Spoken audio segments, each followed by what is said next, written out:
અમદાવાદમાં એએમસીની ભરતી પરીક્ષામાં ગેરરીતિના મામલે ટેકનિકલ સુપરવાઇઝરની પરીક્ષામાં ગેરરીતિ થઈ હોવાનો ખુલાસો થઈ રહ્યો છે। આરોપી પુલકિત સથવારાની પૂછપરછમાં આ ખુલાસો થઈ ગયો।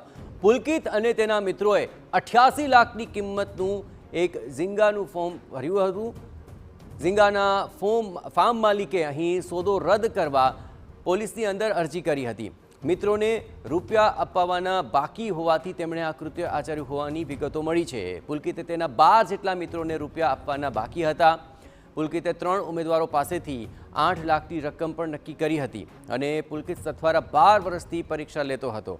સિનિયર અધિકારીઓ ક્યારે શું તપાસ કરે તેની પુલકિતને જાણ રહેતી હતી અને તેને જ લઈને તેણે આ આખો કારસો રચ્યો હતો, પરંતુ હાલ આ આખો મામલો સામે આવી ગયો છે અને પુલકિતે જે 3 ઉમેદવારો પાસેથી 8 લાખની રકમ નક્કી કરી હતી તેનો ખુદ તેણે કબૂલાત કરી છે। 12 વર્ષથી તે આ રીતે પરીક્ષા લેતો હતો। તે પોતાના સોર્સ દ્વારા સિનિયર અધિકારીઓ ક્યારે શું તપાસ કરે છે તેની પણ તે જાણ મેળવી લેતો હતો અને આ આખો કારસો રચતો હતો, પરંતુ એએમસીની ભરતીની પરીક્ષામાં ગેરરીતિનો આ આખો મામલો હવે સામે આવી ગયો છે અને અત્યાર સુધીમાં તેણે ટેકનિકલ સુપરવાઇઝરની પરીક્ષામાં અનેકવાર ગેરરીતિ કરી હોવાની બાબતને લઈને પણ તપાસ ચાલી રહી છે। આરોપી પુલકિત સથવારાને પોલીસની પૂછતાછની અંદર મહત્વપૂર્ણ ખુલાસા કર્યા છે। વધુ વિગતે વાત કરવા જોડાઈ રહ્યા છે TV9 સંવાદદાતા હરીન માત્રાવાળા। હરીન, પુલકિત કેટલા વર્ષોથી આ પ્રકારે ગેરરીતિ કરતો હતો, તેની પૂછતાછમાં શું ખુલાસા થઈ રહ્યા છે અને શું કાર્યવાહી?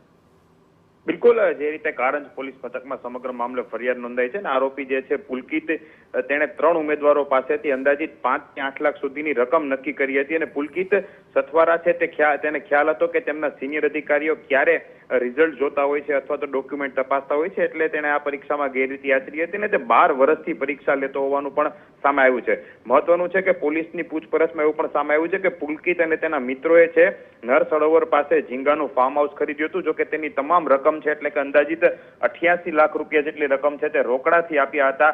જો કે ત્યારબાદ જે ઝીંગા ફાર્મના માલિક છે તે ફરી જતા તેના વિરુદ્ધ અરજી પણ ગ્રામ્ય પોલીસ મથકમાં થઈ હતી, પરંતુ તેના તમામ મિત્રો છે 12 જેટલા મિત્રો તેને પૈસા પરત કરવાના હતા અને જે પુલકિત છે તેના દ્વારા અલગ અલગ ઉમેદવારોને સંપર્ક કરી અને આટલા રૂપિયા લીધા હતા। તે આ રૂપિયા છે તે તેના મિત્રોને ભરપાઈ કરવા માંગતો હોવાનું રટણ છે તેમણે પોલીસ પાસે કર્યું હતું। જો કે હવે વધુ પૂછપરછ છે તે કરી રહી છે પોલીસ અને સમગ્ર મામલે હકીકત શું છે, શા માટે રૂપિયાની લેતી દેતી થઈ હતી અને અન્ય જે કર્મચારીઓ કે અધિકારીઓ સમગ્ર મામલે સંડોવાયેલા છે કેમ તેની પણ પોલીસ પૂછપરછ કરી રહી છે। જી આભાર હરીન, તમામ ગતિવિધિઓ પર આપ નજર રાખતા રહેજો। હવે જોવાનું રહેશે કે તેની પૂછતાછમાં અન્ય કેટલી ગેરરીતિ સામે આવે છે।